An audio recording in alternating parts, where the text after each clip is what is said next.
September 25, 2025 RBI ಏನ್ ಮಾಡ್ತು ಅಂತಂದ್ರೆ ಸಿಂಪಲ್ಗೆ ತಕ್ಷಣಕ್ಕೆ ತನ್ನ ಪೇಮೆಂಟ್ಸ್ ಆಪರೇಷನ್ಸ್ ಅನ್ನು ನಿಲ್ಲಿಸಬೇಕು ಅಂತ ಆರ್ಡರ್ ಅನ್ನ ಕೊಡ್ತು. ಸಿಂಪಲ್ ಅನ್ನೋದು ಒಂದು ಕಂಪನಿ ನೇಮ್ ಅಂತ ನಮ್ಮೆಲ್ಲರಿಗೂ ಕೂಡ ಗೊತ್ತು ಅಲ್ವಾ. ಆದ್ರೆ RBI ಯಾಕೆಷ್ಟು ಡ್ರಾಸ್ಟಿಕ್ ಸ್ಟೆಪ್ ಅನ್ನ ತಗೊಂಡು ಸಿಂಪಲ್ ತನ್ನ ಆಪರೇಷನ್ಸ್ ಅನ್ನ ರಾತ್ರೋರಾತ್ರಿ ಬಂದ್ ಮಾಡ್ತು. ಯಾಕೆ ಅಂತಂದ್ರೆ RBI ಪ್ರಕಾರ simple payment and settlement systems act ಏನಿದೆ 2007 ಪ್ರಕಾರ ನೀವು ನೋಡೋದಾದ್ರೆ ಸೆಕ್ಷನ್ 4 ಅನ್ನ ವೈಲೇಟ್ ಮಾಡಿದೆ. ಸೆಕ್ಷನ್ 4 ಪ್ರಕಾರ ಯಾವುದೇ ಕಂಪನಿ RBI ಅಥರೈಸೇಷನ್ ಇಲ್ಲದೆ ಪೇಮೆಂಟ್ ಸಿಸ್ಟಮ್ ಆಪರೇಟ್ ಮಾಡೋದಕ್ಕೆ ಸಾಧ್ಯನೇ ಇಲ್ಲ. ಸೊ ಬೇಸಿಕ್ಲಿ RBI ಪ್ರಕಾರ ಸಿಂಪಲ್ ಒಂದು ಲೈಸೆನ್ಸ್ಡ್ ಪೇಮೆಂಟ್ಸ್ ಕಂಪನಿ ತರ ಆಪರೇಟ್ ಮಾಡ್ತಾ ಇತ್ತು. ಆದ್ರೆ ಲೈಸೆನ್ಸ್ ಇಲ್ಲದೆ RBI ಇತ್ತೀಚೆಗೆ ಹೊಸ ಪೇಮೆಂಟ್ ಅಗ್ರಿಗೇಟರ್ ರೂಲ್ಸ್ ಕೂಡ ರಿಲೀಸ್ ಮಾಡಿದೆ. ಈ ರೂಲ್ಸ್ ಅನ್ನ ನಾವು ಒಂದ್ಸಲ ನೋಡಿದ್ರೆ ಈ ಒಂದು ದುಡ್ಡು ಸಪ್ಲೈ ಏನಿರುತ್ತೆ ಅದಕ್ಕೆ ರಿಲೇಟೆಡ್ ಆಗಿರುವಂತಹ ಪ್ರತಿಯೊಂದು ಕಂಪನಿ ಮೇಲೆ ಸ್ಟ್ರಿಕ್ಟ್ ಆಗಿರೋ ರೆಗ್ಯುಲೇಷನ್ಸ್ ಅನ್ನ ಹಾಕುತ್ತೆ. ಸೊ RBI ಮತ್ತೆ ಪೇಮೆಂಟ್ ಅಗ್ರಿಗೇಟರ್ಸ್ ನಡುವೆ ಫ್ರಿಕ್ಷನ್ 2022ರಿಂದನೂ ಕೂಡ ನಡೀತಾನೆ ಇದೆ ಅಲ್ವಾ. ಆದ್ರೆ ಈಗ RBI ಈ ಇಂಡಸ್ಟ್ರಿಯನ್ನ ಮತ್ತಷ್ಟು ಸ್ಟ್ರಿಕ್ಟ್ ಆಗಿ ಮಾನಿಟರ್ ಮಾಡತ್ತೆ ಮತ್ತೆ ರೆಗ್ಯುಲೇಟ್ ಮಾಡೋದಕ್ಕೆ ಜಾಸ್ತಿ ಪ್ಲಾನ್ ಮಾಡ್ತಾ ಇದೆ ಅಂತ ಅನ್ಸತ್ತೆ. ಸೊ ಇವತ್ತಿನ ವಿಡಿಯೋಲಿ ನಾವು ಸಿಂಪಲ್ ಕಂಪನಿಯ ಒಂದು ಸಿಚುವೇಶನ್ ಅನ್ನ ಎಕ್ಸ್ಪ್ಲೋರ್ ಮಾಡೋಣ. ಮೊದಲಿಗೆ ನಾವು ಸಿಂಪಲ್ ನ ಬಿಸ್ನೆಸ್ ಅರ್ಥ ಮಾಡ್ಕೊಳ್ಬೇಕು. ಅದಾದ್ಮೇಲೆ ಸಿಂಪಲ್ ಲೈಸೆನ್ಸ್ಗೆ ರಿಲೇಟೆಡ್ ಆಗಿರುವಂತಹ ಇಶ್ಯೂಸ್ ಏನು ಅಂತ ನೋಡ್ಕೊಂಬರೋಣ. ಕೊನೆಗೆ ಈ ಒಂದು ಸಿಚುವೇಶನ್ ನ ಇಂಪ್ಯಾಕ್ಟ್ ಯಾವ ರೀತಿ ಆಗುತ್ತೆ ಅನ್ನೋದನ್ನು ಕೂಡ ಡಿಸ್ಕಸ್ ಮಾಡೋಣ. ಹಾಗಿದ್ರೆ ಬನ್ನಿ ಇವತ್ತಿನ ಡೈಲಿ ಬ್ರೀಫ್ ಕಾರ್ಯಕ್ರಮವನ್ನ ಶುರು ಮಾಡೋಣ. ಮೊದಲಿಗೆ ಸಿಂಪ್ಲಿ ಎಕ್ಸಾಕ್ಟ್ಲಿ ಏನ್ ಮಾಡ್ತಾ ಇತ್ತು ಅಂತ ಅರ್ಥ ಮಾಡ್ಕೊಳ್ಳೋಣ. ಸಿಂಪ್ಲಿ ಕಂಪನಿ ತನ್ನ ಒಂದು ಕೋರ್ ಬಿಸ್ನೆಸ್ ನ ಐಡಿಯಾ ನೋಡೋದಾದ್ರೆ ಬಹಳ ಕಾಂಪ್ಲಿಕೇಟೆಡ್ ಏನಾಗಿರ್ಲಿಲ್ಲ. ಇದು ಒಂದು by now pay litre business ತರ, ಅಂದ್ರೆ ಈಗ ಪರ್ಚೇಸ್ ಮಾಡಿ ಆಮೇಲೆ ದುಡ್ಡು ಕೊಡಿ ಅಂತ. ಪ್ರತಿಯೊಂದು ಚಿಕ್ಕ ಚಿಕ್ಕ ಪೇಮೆಂಟ್ಸ್ಗೆ ಕಾರ್ಡ್ ಡೀಟೇಲ್ಸ್ ಅಥವಾ UPI ಪಿನ್ ಎಂಟರ್ ಮಾಡೋದ್ರ ಬದಲು ಯೂಸರ್ಸ್ ಏನ್ ಮಾಡ್ಬೋದಾಗಿತ್ತು, ಸಿಂಪ್ಲಿ ಮೂಲಕ ಪೇ ಮಾಡ್ಬೋದಾಗಿತ್ತು. ಬ್ಯಾಕ್ ಎಂಡ್ ನಲ್ಲಿ ಸಿಂಪ್ಲಿನ ನೀವು ನೋಡೋದಾದ್ರೆ ಯೂಸರ್ ಬದಲು ಪೇಮೆಂಟ್ ಮಾಡ್ತಾ ಇತ್ತು. ಈ ಪೇಮೆಂಟ್ಸ್ ನ ಬಿಲ್ ಯೂಸರ್ ಹತ್ರ 2 ವಾರಗಳ ನಂತರ ತಲುಪ್ತಾ ಇತ್ತು. ಒಂದ್ಸಲ ಯೋಚನೆ ಮಾಡಿ, ಈ ಯೂಸರ್ಸ್ ಯಾರೆಲ್ಲ ಇರ್ತಾರೆ ಅವರು ಈ ಬಿಲ್ ಅನ್ನ 0 ಇಂಟ್ರೆಸ್ಟ್ ನಲ್ಲಿ ಪೇ ಮಾಡಬಹುದಾಗಿತ್ತು. ಇಲ್ದಿದ್ರೆ ಯೂಸರ್ಸ್ ಏನ್ ಮಾಡ್ತಿದ್ರು, ಪೇ ಇನ್ 3 ಮಾಡೆಲ್ ಮೂಲಕ ತಮ್ಮ ದೊಡ್ಡ ಆರ್ಡರ್ಸ್ ಅನ್ನ 3 ಈಕ್ವಲ್ ಪಾರ್ಟ್ಸ್ ಆಗಿ ಡಿವೈಡ್ ಮಾಡಿಕೊಂಡು ಪೇ ಮಾಡಬಹುದಾಗಿತ್ತು. ಬೇಸಿಕ್ಲಿ ಸಿಂಪ್ಲಿ ತನ್ನ ಬಿಸ್ನೆಸ್ ಮೂಲಕ ಒಂದು ಕಿರಾಣಾ ಸ್ಟೋರ್ ಅಂತ ಏನ್ ಹೇಳ್ತೀವಿ ಆ ಸಿಸ್ಟಮ್ ಅನ್ನ ಈ ಪ್ಲಾಟ್ಫಾರ್ಮ್ ಮೇಲೆ ತಗೊಂಬರೋದಕ್ಕೆ ಬಯಸ್ತಾ ಇತ್ತು. ಫಾರ್ ಎಕ್ಸಾಂಪಲ್ ನೀವು ಒಂದ್ಸತ ಯೋಚನೆ ಮಾಡಿ, ನೀವೇನಾದ್ರೂ ಕಿರಾಣಾ ಅಂಗಡಿಗೆ ಹೋದ್ರೆ ಏನ್ ಮಾಡ್ಬೋದು, ಅಲ್ಲ ಅಥವಾ ರೆಗ್ಯುಲರ್ ಕಸ್ಟಮರ್ ಆಗಿದ್ದೀರಾ ಅಂತಂದ್ರೆ ನೀವು ದೊಡ್ಡದಾಗಿ ಒಂದು ಖಾತನ ತೆಗಿತೀರಾ. ನಿಮ್ ಹತ್ರ ದುಡ್ಡಿದ್ದಾಗ ಪರ್ಚೇಸ್ ಮಾಡ್ತೀರಾ, ದುಡ್ಡಿಲ್ಲ ಅಂತಂದ್ರೆ ಏನ್ ಪರ್ಚೇಸ್ ಮಾಡಿರ್ತೀರಾ ಅದನ್ನಲ್ಲೇ ನೋಟ್ ಮಾಡ್ಕೊಂಡು ದುಡ್ಡು ಬಂದಾದ್ಮೇಲೆ ಪೇ ಮಾಡ್ತೀರಾ ಅಲ್ವಾ. ಸೊ ಅದೇ ಸಿಸ್ಟಮ್ ಅನ್ನ ಇಲ್ಲಿ ತಗೋಬರ್ಬೇಕು ಅಂತ ಇವರು ಪ್ರಯತ್ನ ಪಡ್ತಿದ್ದು. ಈಗ ಚಿಕ್ಕ ಪುಟ್ಟ ವಸ್ತುಗಳನ್ನ ನೀವು ತಗೊಂಡಾಗ ತಕ್ಷಣ ಪೇಮೆಂಟ್ ಮಾಡೋದಕ್ಕಾಗಲ್ಲ. ಆಮೇಲೆ ಏನ್ ಮಾಡ್ತೀರಾ, ದುಡ್ಡು ಬಂದಾಗ ನೀವು ಪರ್ಚೇಸ್ ಮಾಡ್ಬೋದು. ಆದ್ರೆ ಇಲ್ಲಿ ನೀವು ಪೇಮೆಂಟ್ ಮಾಡ್ಬೇಕಿದ್ರೆ ಇಂಟ್ರೆಸ್ಟ್ ಕೂಡ ಪೇ ಮಾಡ್ಬೇಕಾಗಿರ್ಲಿಲ್ಲ. ಸೊ ಕಿರಾಣಾ ಸ್ಟೋರ್ ನ ಓನರ್ ಏನ್ ಮಾಡ್ತಿದ್ರು, ನೀವು ಪರ್ಚೇಸ್ ಮಾಡಿರೋದನ್ನ ನೋಟ್ ಮಾಡ್ಕೊಳ್ತಿದ್ರು ಅಲ್ವಾ. ಸೊ ಅದೇ ತರ ಇಲ್ಲೂ ಕೂಡ ನಡೀತಿತ್ತು. ಆದ್ರೆ ನಿಮ್ಗೆ ಆದ ಒಂದು ಖಾತಾ ಇರ್ತಿತ್ತು. ಸಿಂಪ್ಲಿ ಇದೇ ಸಿಸ್ಟಮ್ ಅನ್ನ ಡಿಜಿಟಲ್ ವರ್ಲ್ಡ್ ಗೆ ತಗೋಬರೋದಕ್ಕೆ ಬಯಸ್ತಾ ಇದ್ದು ಮತ್ತೆ ಈ ಸಿಸ್ಟಮ್ ನಲ್ಲಿ ದೊಡ್ಡ ಬಿಸ್ನೆಸ್ ಅನ್ನ ಕೂಡ ಇನ್ಕ್ಲೂಡ್ ಮಾಡೋದಕ್ಕೆ ಬಯಸ್ತಾ ಇತ್ತು. ಸಿಂಪ್ಲಿ ಮರ್ಚೆಂಟ್ಸ್ಗೂ ಕೂಡ ಸಹಾಯ ಮಾಡ್ತಾ ಇತ್ತು. ನೋಡಿ, ಸಿಂಪ್ಲಿ ಮರ್ಚೆಂಟ್ಸ್ಗೆ ಚೆಕ್ಔಟ್ಸ್ ನೀವು ನೋಡೋದಾದ್ರೆ ಕಡಿಮೆ ಡ್ರಾಪ್ ಆಫ್ ಗ್ಯಾರಂಟಿ ಮಾಡ್ತಾ ಇತ್ತು.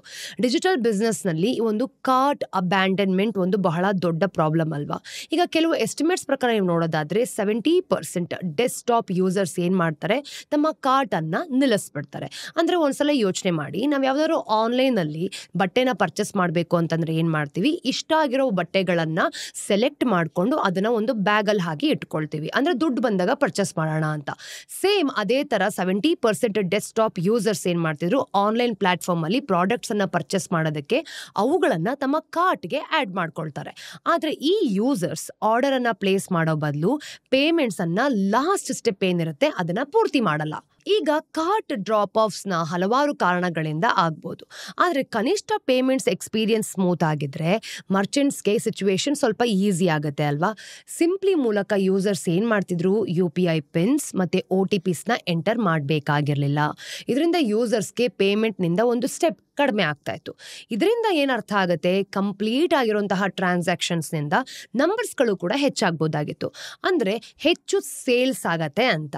ಕಂಪನಿ ಪ್ರಕಾರ ಸಿಂಪ್ಲಿ ಏನ್ ಮಾಡ್ತಿತ್ತು, 26,000ಗಿಂತ ಹೆಚ್ಚು ಮರ್ಚೆಂಟ್ಸ್ ಜೊತೆ ಅಂದ್ರೆ ಲೈವ್ ಆಗಿತ್ತು. For example Zomato, Big Basket ಮತ್ತೆ ರ್ಯಾಪಿಡೋ. ಆದ್ರೆ ಈ ನಂಬರ್ಸ್ಗಿಂತ ಹೆಚ್ಚು ಮುಖ್ಯ ಆಗಿರೋದು ಏನು ಹೇಳಿ, ಸಿಂಪ್ಲಿ ತನ್ನನ್ನ ಹೇಗೆ ಪ್ರೆಸೆಂಟ್ ಮಾಡುತ್ತೆ ಅನ್ನೋದು. ಕಂಪನಿ ತನ್ನನ್ನ ಒಂದು ಪೇಮೆಂಟ್ ಯುಟಿಲಿಟಿ ತರ ಪ್ರೆಸೆಂಟ್ ಮಾಡ್ತಾ ಮಾಡ್ತಾ ಇತ್ತು. ಲೆಂಡರ್ ತರ ಅಲ್ಲ, ಅಂದ್ರೆ ಸಾಲಗಳನ್ನ ಕೊಡೋ ರೀತಿ ಅಲ್ಲ. ಈ ಸ್ಟೋರಿನಲ್ಲಿ ಮುಂದೆ ಕೆಲ್ಸಕ್ಕೆ ಬರುವಂತದ್ದೇ ಈ ಟಾಪಿಕ್ ನೋಡಿ. ಸಿಂಪ್ಲಿ ಅಲ್ಲದೆ ಬೇರೆ BNPL ಅಂತ ಹೇಳ್ತೀವಿ, ಅಥವಾ by now pay litre players ಅನ್ನ ತಮ್ಮನ್ನ ಬೇರೆ ರೀತಿಯಲ್ಲಿ ಪೊಸಿಷನ್ ಮಾಡ್ಕೊಳ್ತಿದ್ರು. BNPL ಸ್ಟಾರ್ಟ್ಅಪ್ಸ್ ಗಳು ಏನ್ ಮಾಡ್ತಾರೆ ಅಂತಂದ್ರೆ ಯೂಶಲಿ ಹಣವನ್ನ ತಮ್ಮ ವಾಲೆಟ್ಸ್ ಗಳಲ್ಲಿ ಅಥವಾ PPI ಇದನ್ನೇನಂತ ಹೇಳ್ತೀವಿ, ಪ್ರೀಪೇಡ್ ಪೇಮೆಂಟ್ಸ್ ಇನ್ಸ್ಟ್ರೂಮೆಂಟ್ಸ್ ಮೂಲಕ ಅಥವಾ ಪೂಲ್ ಅಕೌಂಟ್ಸ್ ಇಂದ ಪಾಸ್ ಮಾಡ್ತಾರೆ. ಈಗ BNPL ಪ್ಲೇಯರ್ಸ್ ಅನ್ನ ನೀವು ನೋಡೋದಾದ್ರೆ ಯಾವುದೇ ಮೆಥಡ್ಸ್ ಅನ್ನ ಕೂಡ ಯೂಸ್ ಮಾಡಿದ್ರು ಅವರು ಲೆಂಡರ್ಸ್ ತರ ಫಂಕ್ಷನ್ಸ್ ಮಾಡ್ತಾ ಇದ್ರು. ಈಗ RBI ಏನ್ ಮಾಡ್ತಿತ್ತು, ಇದೇ ತಪ್ಪಾಗಿದ್ದು ನಮ್ ಪ್ರಕಾರ ಅಂತ ಅವರು ಕ್ಲಿಯರ್ ಆಗಿ ಹೇಳಿದ್ದು. ಯಾಕೆ ಅಂತಂದ್ರೆ ಈ ಪ್ಲೇಯರ್ಸ್ BNFC ಲೈಸೆನ್ಸ್ ಇಲ್ಲದೆ ಸಾಲವನ್ನ ಕೊಡುವಂತಹ ಒಂದು ಆಕ್ಟಿವಿಟೀಸ್ ಅನ್ನ ಮಾಡ್ತಾ ಇದ್ರು. ಈ ಸಮಸ್ಯೆ ಜೊತೆ ಡೀಲ್ ಮಾಡೋದಕ್ಕೆ RBI 2 ರೂಲ್ಸ್ ಅನ್ನ ಮಾಡ್ತು. ಮೊದಲಿಗೆ ಏನ್ ಮಾಡ್ತು ಗೊತ್ತಾ, RBI ಕ್ರೆಡಿಟ್ ಕೇಸ್ ನಲ್ಲಿ ಹಣದ ಒಂದು ಫ್ಲೋ ಏನಿರುತ್ತೆ ಅದನ್ನ ನೇರವಾಗಿ ಬ್ಯಾಂಕ್ಗಳಿಗೆ ಹೋಗ್ಬೇಕು ಅಥವಾ NBFC ಇಂದ ಮರ್ಚೆಂಟ್ಸ್ ಹೋಗ್ಬೇಕು ಅಂತಿತ್ತು. ಇನ್ನೊಂದ್ ಕಡೆ ನೀವು ನೋಡೋದಾದ್ರೆ ರೀಪೇಮೆಂಟ್ ಕೂಡ ಡೈರೆಕ್ಟ್ ಆಗಿ ಮರ್ಚೆಂಟ್ ನಿಂದ ಬ್ಯಾಂಕ್ ಅಥವಾ NBFC ಗೆ ಹೋಗ್ಬೇಕು ಅಂತ ಡಿಸೈಡ್ ಮಾಡ್ತು. ಯಾವುದೇ ಫಿನ್ಟೆಕ್ ಹಣವನ್ನ ಅಂದ್ರೆ ಈ ಫ್ಲೋನ ನೀವು ನೋಡೋದಾದ್ರೆ ಇಲ್ಲಿ ಮಧ್ಯವರ್ತಿಯಾಗಿ ಕೆಲಸ ಮಾಡೋದಕ್ಕೆ ಸಾಧ್ಯನೇ ಇರಲಿಲ್ಲ. ಎರಡನೇ ರೂಲ್ ಏನ್ ಗೊತ್ತಾ, ಫಿನ್ಟೆಕ್ ಆಪ್ಸ್ ತಮ್ಮ ಒಂದು ವಾಲೆಟ್ಸ್ ನಲ್ಲಿ ಲೋನ್ ಅನ್ನ ಲೋಡ್ ಮಾಡೋದಕ್ಕೆ ಸಾಧ್ಯ ಆಗ್ತಿರ್ಲಿಲ್ಲ ನೋಡಿ. ಈ ರೂಲ್ಸ್ ಮಾಡಿದ್ದು ಯಾಕೆ ಅಂತಂದ್ರೆ ಫಿನ್ಟೆಕ್ ಕಂಪನೀಸ್ಗಳು ಹಲವಾರು ಬಾರಿ ತಮ್ಮ ವಾಲೆಟ್ಸ್ ಅನ್ನ ಕ್ರೆಡಿಟ್ ಕಾರ್ಡ್ ತರ ಪ್ರೆಸೆಂಟ್ ಮಾಡ್ತಿದ್ರು, ಅದಕ್ಕೋಸ್ಕರನೇ. ಸೊ RBI ಮೆಸೇಜ್ ತುಂಬಾನೇ ಕ್ಲಿಯರ್ ಆಗಿತ್ತು. ಒಂದ್ ವೇಳೆ ಯಾವುದೇ ಕಂಪನಿ ನಮ್ಮ ದೇಶದ ದುಡ್ಡಿನ ಒಂದು ಫ್ಲೋ ಏನಿರುತ್ತೆ ಅದರಲ್ಲಿ ಇನ್ವಾಲ್ವ್ ಆಯ್ತು ಅಂತಂದ್ರೆ ಅದು ಲೆಂಡಿಂಗ್ ಅಂದ್ರೆ ಸಾಲ ಕೊಡೋದು ಅಥವಾ ಪೇಮೆಂಟ್ಸ್ಗೆ ರಿಲೇಟೆಡ್ ಆಗಿರುವಂತಹ ಆಪರೇಷನ್ಸ್ಗೆ ಮ್ಯಾಚ್ ಆಗುವಂತಹ ಲೈಸೆನ್ಸ್ ಅನ್ನ ತಗೊಳ್ಬೇಕು. ಸೊ ಕಂಪನೀಸ್ ಒಂದು NBFC ಲೈಸೆನ್ಸ್ ಮೂಲಕ ಲೆಂಡರ್ಸ್ ಆಗ್ಬೋದಾಗಿತ್ತು, ಅಂದ್ರೆ ಸಾಲ ಕೊಡ್ಬೋದಾಗಿತ್ತು.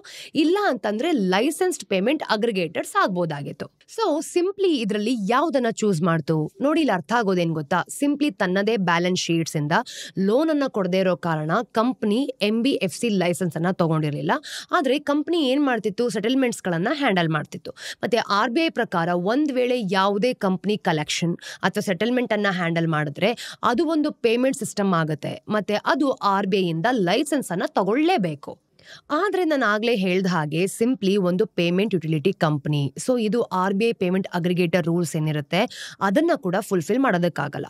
ಮತ್ತೆ ಈ PA ಅಥವಾ ಪೇಮೆಂಟ್ ಅಗ್ರಿಗೇಟರ್ಸ್ ಅಂತ ಹೇಳ್ತೀವಿ, ಎಕ್ಸಾಕ್ಟ್ಲಿ ಏನ್ ಮಾಡುತ್ತೆ, ಇದನ್ನ ನೀವು ಡಿಜಿಟಲ್ ಪೇಮೆಂಟ್ಸ್ ನ ಒಂದು ಬೋರ್ ಆಗಿರೋ ಆದ್ರೆ ಈ ಒಂದು ಅವಶ್ಯಕತೆ ಇರೋಂತಹ ಒಂದು ಮಿಡಲ್ ಮೆನ್ ಅಂತ ನಾವು ಅರ್ಥ ಮಾಡ್ಕೊಳ್ಬೇಕಾಗತ್ತೆ. ಅಂದ್ರೆ ಮಧ್ಯವರ್ತಿಯಾಗಿ ಅವರು ಕೆಲಸ ಮಾಡ್ತಾರೆ. ಪೇಮೆಂಟ್ ಅಗ್ರಿಗೇಟರ್ಸ್ 3 ಫಂಕ್ಷನ್ಸ್ ಗಳನ್ನ ಇಟ್ಕೊಂಡಿರತ್ತೆ. ಒಂದು KYC ಮತ್ತೆ ಬಿಸ್ನೆಸ್ ಲೆಜಿಟಿಮೇಸಿ, ಇದನ್ನ ಚೆಕ್ ಮಾಡ್ಕೊಂಡು ಮರ್ಚೆಂಟ್ಸ್ ಏನಿರ್ತಾರೆ ಅವರನ್ನ ಆನ್ ಬೋರ್ಡ್ ಮಾಡ್ಕೊಳ್ಳೋದು. ನೋಡಿ, ಕಸ್ಟಮರ್ಸ್ ಇಂದ ಹಣನ ಕಲೆಕ್ಟ್ ಮಾಡ್ಕೊಂಡು ಬ್ಯಾಂಕ್ ನ ಒಂದು ಸೆಕ್ಯೂರ್ ಆಗಿರೋ ಅಕೌಂಟ್ಸ್ ನಲ್ಲಿ ಹಣವನ್ನ ಡೆಪಾಸಿಟ್ ಮಾಡೋದು. ಮತ್ತೆ ಈ ಹಣವನ್ನ ಮರ್ಚೆಂಟ್ಸ್ಗೆ ಅಂದ್ರೆ RBI ಯಾರನ್ನ ಮ್ಯಾಂಡೇಟ್ರಿ ಅಂತ ಮಾಡಿರ್ತಾರೋ ಆ ಒಂದು ಟೈಮ್ ಲೈನ್ ನಲ್ಲಿ ತಲುಪೋ ಹಾಗೆ ಮಾಡತ್ತೆ. ಈ ಒಂದು ಟೈಮ್ ಲೈನ್ ಏನಿರುತ್ತೆ ಅಲ್ವಾ, ಇದು ಯೂಶಲಿ 1 ಅಥವಾ 2 ದಿನದಾಗಿರತ್ತೆ. ಇದು ಡಿಜಿಟಲ್ ಪೇಮೆಂಟ್ಸ್ ಇಂಡಸ್ಟ್ರಿಯ ಪ್ಲಂಬಿಂಗ್ ಸಿಸ್ಟಮ್ ಇದ್ದ ಹಾಗೆ. ನೋಡೋದಕ್ಕೆ ಅಷ್ಟೇನು ಅಂದ್ರೆ ಎಕ್ಸೈಟ್ಮೆಂಟ್ ಆಗಿರಲ್ಲ, ಆದ್ರೆ ಇಡೀ ಸಿಸ್ಟಮ್ ಒಂದು ಅವಶ್ಯಕತೆಯನ್ನ ತೋರ್ಸತ್ತೆ. ನೋಡಿ, ಎಸ್ಕ್ರೋ ಅಕೌಂಟ್ಸ್ ಇಂದ ಮರ್ಚೆಂಟ್ಸ್ ನ ಹಣ ಸೇಫ್ ಆಗಿರತ್ತೆ, ಹೌದು. ಮತ್ತೆ ಫಿನ್ಟೆಕ್ ಕಂಪನೀಸ್ಗಳು ಈ ಹಣವನ್ನ ಯಾವುದೇ ಅಂದ್ರೆ ರಿಸ್ಕ್ ತಗೊಳ್ಳೋಂತಹ ಪರ್ಪಸ್ಗೆ ಯೂಸ್ ಮಾಡೋದೇ ಇಲ್ಲ. ಕ್ವಿಕ್ ಸೆಟಲ್ಮೆಂಟ್ ಅಂತ ಏನ್ ಹೇಳ್ತೀವಿ ಅದನ್ನ ಈ ಟೈಮ್ ಲೈನ್ ಇಂದ ಮರ್ಚೆಂಟ್ಸ್ಗೆ ತಮ್ಮ ಡ್ಯೂಸ್ಗಳು ಏನೆಲ್ಲ ಇರುತ್ತೆ ಅದನ್ನ ಬೇಗ ಸಿಗೋ ಹಾಗೆ ಮಾಡುತ್ತೆ. ಅಂದ್ರೆ ಹಣ ಏನ್ ಬಾಕಿ ಇರುತ್ತೋ ಅದು ಬೇಗ ಸಿಗೋ ತರ ಇವರು ಪ್ಲಾನ್ ಮಾಡೋದು.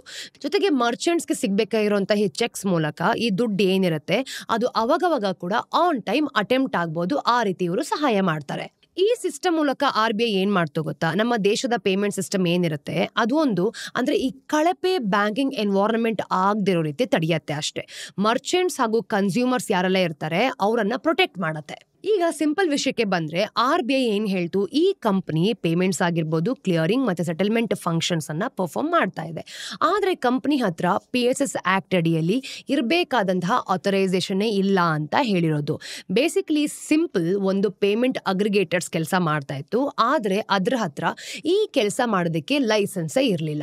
ಒಂದು ವೇಳೆ ಸಿಂಪಲ್ ಅಥವಾ ಈ ಒಂದು ಸಿಂಪಲ್ ಪರವಾಗಿ ಬೇರೆ ಯಾರಾದ್ರೂ ಕಸ್ಟಮರ್ಸ್ ಇಂದ ಹಣವನ್ನ ಕಲೆಕ್ಟ್ ಮಾಡಿಕೊಂಡು ಮರ್ಚೆಂಟ್ಸ್ಗೆ ಪೇ ಮಾಡ್ತಾ ಇದ್ರೆ ಇದು ಒಂದು PA ನ ಕೆಲಸ ಮಾಡ್ತಾ ಇತ್ತು. ಮತ್ತೆ ಯಾವುದೇ ಕಂಪನಿ ಈ ಕೆಲಸನ ಅಂದ್ರೆ RBI ಲೈಸೆನ್ಸ್ ಇಲ್ಲದೆ ಮಾಡೋದಕ್ಕೆ ಸಾಧ್ಯನೇ ಇಲ್ಲ.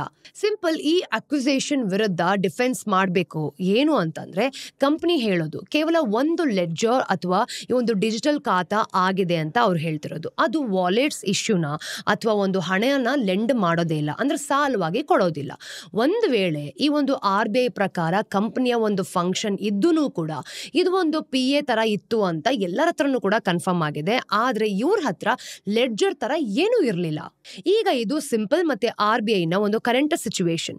ಸಿಂಪಲ್ ಮುಂದೆ ಏನ್ ಮಾಡ್ಬೋದು ನೋಡಿ, ಇಲ್ಲಿ ಅರ್ಥ ಆಗೋದೇನ್ ಗೊತ್ತಾ, ಕಂಪನಿ ಹತ್ರ ಬಹಳಷ್ಟು ಆಪ್ಷನ್ ಇಲ್ಲ, ಹಾಗೇನೆ ಆಪ್ಷನ್ ಇದೆಯಾ ಏನು ಅಂತಾನೂ ಕೂಡ ಗೊತ್ತಿಲ್ಲ. ಆದ್ರೆ ಅದು ಅಂತೂ ಈಸಿ ಆಗಿಲ್ಲ ಬಿಡಿ. ಒಂದ್ ವೇಳೆ ಸಿಂಪಲ್ ಈ ಆಪ್ಷನ್ಸ್ ಇಂದ ಚೂಸ್ ಮಾಡಕ್ ಆಗದೆ ಇದ್ರೆ ಬಹುಶಃ ಕಂಪನಿ ತನ್ನ ಬಿಸ್ನೆಸ್ ಅನ್ನ ಪರ್ಮನೆಂಟ್ ಆಗಿ ಬಂದ್ ಮಾಡ್ಬೇಕಾಗತ್ತೆ. ಆಪ್ಷನ್ಸ್ ಎಕ್ಸ್ಪ್ಲೋರ್ ಮಾಡಿದ್ರೆ 3 ಎಂತ ದಾರಿಗಳಿದೆ, ಅದರಿಂದ ಸಿಂಪಲ್ ತನ್ನ ಬಿಸ್ನೆಸ್ ಅನ್ನ ಕಂಟಿನ್ಯೂ ಸಹ ಮಾಡ್ಕೊಂಡು ಹೋಗ್ಬೋದು. ಮೊದಲನೇ ದಾರಿ ಏನ್ ಗೊತ್ತಾ, ಯಾವುದೇ ಎಕ್ಸಿಸ್ಟಿಂಗ್ ಲೈಸೆನ್ಸ್ಡ್ ಪೇಮೆಂಟ್ ಅಗ್ರಿಗೇಟರ್ಸ್ ಏನಿರ್ತಾರೆ ಅವ್ರ ಜೊತೆ ಪಾರ್ಟ್ನರ್ ಆಗೋದು. ಈ ಮಾಡೆಲ್ ನಲ್ಲಿ ಸಿಂಪಲ್ ತಾನೇ ಕಲೆಕ್ಷನ್ಸ್ ಅನ್ನ ಹ್ಯಾಂಡಲ್ ಮಾಡೋದು ಬದಲು ಎಲ್ಲಾ ಹಣವನ್ನ ತನ್ನ ಒಂದು ಲೈಸೆನ್ಸ್ಡ್ ಪಾರ್ಟ್ನರ್ಸ್ ಯಾರೆಲ್ಲ ಇರ್ತಾರೆ ಅವ್ರನ್ನ ಎಸ್ಕ್ರೋ ಅಕೌಂಟ್ಸ್ ಇಂದ ರೂಟ್ ಮಾಡ್ಕೊಳ್ಬಹುದು. ಈ ಅಕೌಂಟ್ಸ್ ಅನ್ನ ನೀವು ನೋಡೋದಾದ್ರೆ ಅದು ಸಿಂಪಲ್ ಪಾರ್ಟ್ನರ್ ಬಿಸ್ನೆಸ್ ಅನ್ನ ಸ್ವಂತವಾಗಿ ಮಾಡ್ಕೊಳ್ಳುತ್ತೆ ಮತ್ತೆ ಆಪರೇಟ್ ಸಹ ಮಾಡುತ್ತೆ. ಈ ಮೆಥಡ್ ನಲ್ಲಿ ಸಿಂಪಲ್ ಒಂದು ಪ್ಯೂರ್ UX ಅಥವಾ ಯೂಸರ್ ಎಕ್ಸ್ಪೀರಿಯನ್ಸ್ ಪ್ಲೇಯರ್ ಅಂತ ಹೇಳ್ತೀವಿ, ಅದು ಹಾಗೆ ಕೆಲಸ ಮಾಡುತ್ತೆ. ಅಂದ್ರೆ ಈ ಒಂದು ಹಣವನ್ನ ನೀವು ನೋಡೋದಾದ್ರೆ ಇದನ್ನ ಹ್ಯಾಂಡಲ್ ಮಾಡೋ ಬದಲು ಕಂಪನಿ ಮರ್ಚೆಂಟ್ ವೆಬ್ಸೈಟ್ ಅಲ್ಲಿ ಚೆಕ್ಔಟ್ಸ್ ಅನ್ನ ಹ್ಯಾಂಡಲ್ ಮಾಡುತ್ತೆ, ಜೊತೆಗೆ ಕಸ್ಟಮರ್ಸ್ಗೆ ಪೇಮೆಂಟ್ ರಿಮೈಂಡರ್ಸ್ ಅನ್ನ ಕೂಡ ಕಳಿಸುತ್ತೆ. ಇದರಿಂದ ಸಿಂಪಲ್ ತನ್ನ ಬಿಸ್ನೆಸ್ ನ ಅಂದ್ರೆ ಯಾವ ರೀತಿ ಸ್ಟ್ರಗಲ್ಸ್ ಇರುತ್ತೆ ಅದರಿಂದ ಹೊರಗಡೆ ಬಂದು ಹೇಗೋ ಬದುಕೊಳ್ಬಹುದು. ಆದ್ರೆ ಕಂಪನಿಯ ಮಾರ್ಜಿನ್ ಮತ್ತೆ ಮಾರ್ಕೆಟ್ ಇನ್ಫ್ಲುಯೆನ್ಸ್ ಎರಡೂ ಕೂಡ ಕಡಿಮೆ ಆಗತ್ತೆ. ಎರಡನೇ ದಾರಿ ಸ್ವಲ್ಪ ಇದರ ಗುರಿಯನ್ನ ಸ್ಟ್ರಾಂಗ್ ಆಗಿ ಮುಟ್ಟೋದು, ಆದ್ರೆ ಇದು ಸ್ವಲ್ಪ ಕಷ್ಟ ಅನ್ಸುತ್ತೆ.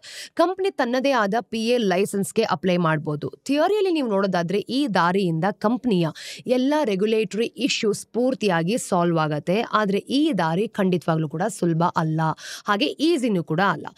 RBI ಈ ಒಂದು PAsಗೋಸ್ಕರನೇ ಹೈ ಕ್ಯಾಪಿಟಲ್ ರಿಕ್ವೈರ್ಮೆಂಟ್ಸ್, ಸ್ಟ್ರಿಕ್ಟ್ ಎಸ್ಕ್ರೋ ಈ ಒಂದು ರೂಲ್ಸ್ ಗಳು ಏನಿರುತ್ತೆ ಅದನ್ನೆಲ್ಲನೂ ಕೂಡ ಈ ಒಂದು ಆನ್ ಗೋಯಿಂಗ್ ಕಂಪ್ಲೈನ್ಸ್ ಆಬ್ಲಿಗೇಷನ್ಸ್ ಅನ್ನ ಸೆಟ್ ಮಾಡ್ಕೊಂಡಿದೆ. ಈ ಸಿಂಪಲ್ ಕಂಪನಿ ಇದೆ ಅಲ್ವಾ, ಇದು ವೆಂಚರ್ ಅನ್ನ ಫಂಡ್ ಮಾಡುವಂತ BNPL. ಇದನ್ನ ನೀವು ನೋಡೋದಾದ್ರೆ ಈ PA ಲೈಸೆನ್ಸ್ಗೆ ಅಪ್ಲೈ ಮಾಡೋದ್ರಿಂದ ಕಂಪನಿ ಬೆಟರ್ ಫಂಡ್ ಮಾಡಬಹುದು, ಅಂದ್ರೆ ಬೇರೆ ಕಂಪನಿಗೆ ಫಂಡಿಂಗ್ ಕೊಡ್ಬೋದು ಅಂತ. ಹಾಗೆ ಬೆಟರ್ ಎಕ್ಸ್ಪೀರಿಯನ್ಸ್ ಇರೋ ಪೇಮೆಂಟ್ಸ್ ಜಾಯಿಂಟ್ಸ್ ಜೊತೆ ಕಾಂಪೀಟ್ ಸಹ ಮಾಡಬಹುದಾಗತ್ತೆ. ಈಗ ಕಾಂಪಿಟೇಷನ್ ಇಂದಾಗಿ ಕಂಪನಿಗೆ ಈ ದಾರಿ ಎಲ್ಲೋ ಒಂದ್ ಕಡೆ ಸ್ವಲ್ಪ ಕಷ್ಟ ಆಗತ್ತೆ ನೋಡಿ. ಮೂರನೇ ಆಪ್ಷನ್ ಒಂದು ಲೋನ್ ಸರ್ವಿಸ್ ಪ್ರೊವೈಡರ್ ಬಿಸ್ನೆಸ್ ನ ಪೂರ್ತಿಯಾಗಿ ಪಿವೋಟ್ ಮಾಡ್ಕೊಳ್ಳೋದು. ನೋಡಿ, ಈ ಮೆಥಡ್ ನಲ್ಲಿ ಸಿಂಪಲ್ ಕೇವಲ ಟೆಕ್ ಮತ್ತೆ ಈ ಒಂದು UX ನ ಫ್ರಂಟ್ ಎಂಡ್ ಅಥವಾ ಒಂದು ಯೂಸರ್ ಫೇಸಿಂಗ್ ಸೈಡ್ ನ ಹ್ಯಾಂಡಲ್ ಮಾಡುತ್ತೆ. ಬೇರೆ ಬ್ಯಾಂಕ್ ಅಥವಾ MBFC ನ ನೀವು ನೋಡೋದಾದ್ರೆ ಕ್ರೆಡಿಟ್ ಮತ್ತೆ ಕ್ಯಾಶ್ ಫ್ಲೋ ನ ಹ್ಯಾಂಡಲ್ ಮಾಡುತ್ತೆ ಅಲ್ವಾ. ಈ ಮೆಥಡ್ RBI ನ ಹೊಸ ರೂಲ್ಸ್ಗೆ ಕಂಪ್ಲೇಂಟ್ ಕೊಟ್ಟಿದೆ. ಆದ್ರೆ ಮೊದಲ ಮೆಥಡ್ ತರನೇ ಈ ಮೆಥಡ್ ನಲ್ಲೂ ಕೂಡ ಸಿಂಪಲ್ ಕೇವಲ ಒಂದು ಸಿಂಪಲ್ ಸರ್ವಿಸ್ ಲೇಯರ್ ಆಗಿ ಉಳಿದುಕೊಂಡ್ಬಿಡುತ್ತೆ. ಕಂಪನಿಯ ಬಿಸ್ನೆಸ್ ನೀವು ನೋಡೋದಾದ್ರೆ ಅದರ ಒಂದು ರೆಗ್ಯುಲೇಟೆಡ್ ಪಾರ್ಟ್ನರ್ಸ್ ಮೇಲೆ ಕೂಡ ಬಹಳಷ್ಟು ಡಿಪೆಂಡ್ ಆಗಿರುತ್ತೆ ಅಂತ ತೋರಿಸುತ್ತೆ.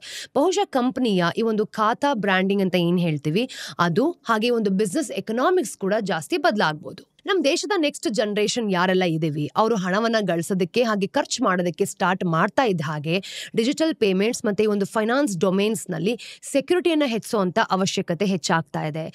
RBI ನ ಈ ಹೊಸ ರೂಲ್ಸ್ ಕೇವಲ ಒಂದು ಸ್ಟಾರ್ಟ್ ಅಪ್ ಅಥವಾ ಪ್ಲಾಟ್ಫಾರ್ಮ್ ಅನ್ನ ಟಾರ್ಗೆಟ್ ಮಾಡ್ತಿಲ್ಲ, ಇದು ಇಡೀ ಇಂಡಸ್ಟ್ರಿಗೆ ಒಂದು ಕ್ಲಿಯರ್ ಸ್ಟ್ಯಾಂಡರ್ಡ್ ಅನ್ನ ಸೆಟ್ ಮಾಡ್ತಾ ಇದೆ. ಒಂದು ವೇಳೆ ಯಾವುದೇ ಕಂಪನಿ ಪೇಮೆಂಟ್ ಅಗ್ರಿಗೇಟರ್ ತರ ಕೆಲಸ ಮಾಡ್ತಾ ಇದ್ರೆ ಆ ಕಂಪನಿ PA ಗ್ರೇಡ್ ಕಂಪ್ಲೈಯನ್ಸ್ ಕೂಡ ಮೇಂಟೈನ್ ಮಾಡಬೇಕು. ಈಗ ಯಾವುದೇ ಕಂಪನಿ ಆಪರೇಷನ್ಸ್ ಲೆಂಡರ್ಸ್ ತರ ಅಂದ್ರೆ ಸಾಲವನ್ನ ಕೊಡೋ ರೀತಿ ಕೆಲಸ ಮಾಡ್ತಿದ್ರೆ ಅವರು ಆ ಆಪರೇಷನ್ಸ್ ನಲ್ಲಿ ಒಂದು ಬ್ಯಾಂಕ್ ಅಥವಾ MBFC ಅನ್ನ ಇನ್ಕ್ಲೂಡ್ ಮಾಡಬೇಕು. ಈ ರೂಲ್ಸ್ ಇನ್ನೊಂದು ವಿಷಯವನ್ನ ಕ್ಲಿಯರ್ ಮಾಡುತ್ತೆ. ಯಾವುದೇ ಬಿಸ್ನೆಸ್ ನ ಪಾರ್ಟ್ನರ್ ಲೈಸೆನ್ಸ್ ಅಂತ ಏನ್ ಹೇಳ್ತೀವಿ ಆ ಬಿಸ್ನೆಸ್ ನ ಲೈಸೆನ್ಸ್ ಖಂಡಿತವಾಗ್ಲೂ ಕೂಡ ಅಲ್ಲ. ಸೊ ಯಾವ ಎಂಟಿಟಿ ಹತ್ರ ಲೈಸೆನ್ಸ್ ಇರುತ್ತೋ ಆ ಬಿಸ್ನೆಸ್ ಮಾತ್ರ ಆಕ್ಚುಯಲ್ ಫಂಡ್ಸ್ ನ ಹ್ಯಾಂಡಲ್ ಮಾಡಬಹುದು. ಹಾಗೇನೆ RBI ಈ ವಿಷಯವನ್ನ ಸತತವಾಗಿ ಅಂದ್ರೆ ಕಂಟಿನ್ಯೂಸ್ ಆಗಿ ಮಾನಿಟರ್ ಮಾಡ್ತಾನೆ ಇರತ್ತೆ. RBI ನ ಈ ಮೂವ್ ಮೂಲಕ ಇಂಡಿಯನ್ ಪೇಮೆಂಟ್ಸ್ ಎಕೋಸಿಸ್ಟಮ್ ನಲ್ಲಿ ಇನೋವೇಷನ್ ಅಂದ್ರೆ ಯಾವ ಒಂದು ಹೊಸತನ ಏನಿರುತ್ತೆ ಅದನ್ನ ತಡೆಯೋದಕ್ಕೆ ಸಾಧ್ಯನೇ ಇಲ್ಲ. ಆದ್ರೆ RBI ಇಂಡಿಯಾದಲ್ಲಿ ಅಂದ್ರೆ ಯಾವುದೇ ರೀತಿ ಕಳಪೆಯಾದ ಪೇಮೆಂಟ್ಸ್ಗಳು ಹಾಗೆ ಲೈಸೆನ್ಸ್ ಇಲ್ದಿರುವಂತಹ ಫಿನ್ಟೆಕ್ ಕಂಪನೀಸ್ಗಳು ಹಣವನ್ನ ಹ್ಯಾಂಡಲ್ ಮಾಡಬಾರ್ದು, ಆ ರೀತಿ ಇದನ್ನ ತಡೀತಾ ಇದೆ. ಈ ಒಂದು ಡೀಪ್ ಸ್ಟೋರಿ ಕೇಳಾದ್ಮೇಲೆ ನಿಮ್ಗೆ ಏನ್ ಅನ್ಸುತ್ತೆ? ಈ ಒಂದು ಮೂವ್ ನಿಂದ ಇಂಡಿಯಾದ ಪೇಮೆಂಟ್ ಎಕೋಸಿಸ್ಟಮ್ ನ ಗ್ರೋತ್ ಸ್ಲೋ ಆಗುತ್ತಾ ಅಥವಾ ಇದು ಕಸ್ಟಮರ್ ಪ್ರೊಟೆಕ್ಷನ್ಗೆ ಒಂದು ಅವಶ್ಯಕತೆ ಇರುವಂತಹ ಸ್ಟೆಪ್ ಅನ್ನ ತಗೊಳುತ್ತಾ? ನಿಮ್ಮ ವ್ಯೂಸ್ ಮತ್ತೆ ಒಪಿನಿಯನ್ಸ್ ಏನು ಅನ್ನೋದನ್ನ ಕಮೆಂಟ್ ಸೆಕ್ಷನ್ ಅಲ್ಲಿ ತಿಳಿಸಿ. ಹಾಗೆ ಮುಂದೆ ಯಾವ ಸಬ್ಜೆಕ್ಟ್ ಬಗ್ಗೆ ವಿಡಿಯೋ ಬೇಕು ಅನ್ನೋದನ್ನ ನೀವು ನಮಗೆ ತಿಳಿಸ್ಕೊಡ್ಬೋದು. ವಿಡಿಯೋ ಇಷ್ಟ ಆದಲ್ಲಿ ಲೈಕ್ ಮಾಡಿ, ಶೇರ್ ಮಾಡಿ, ಸಬ್ಸ್ಕ್ರೈಬ್ ಮಾಡಿ. ಮತ್ತಷ್ಟು ಇನ್ಫಾರ್ಮೇಟಿವ್ ವಿಡಿಯೋಸ್ ಒಂದಿಗೆ ನಾನು ನಿಮಗೆ ಮುಂದಿನ ವಿಡಿಯೋಲಿ ಸಿಗ್ತೀನಿ. ಅಲ್ಲಿ ತನಕ ಟೇಕ್ ಕೇರ್.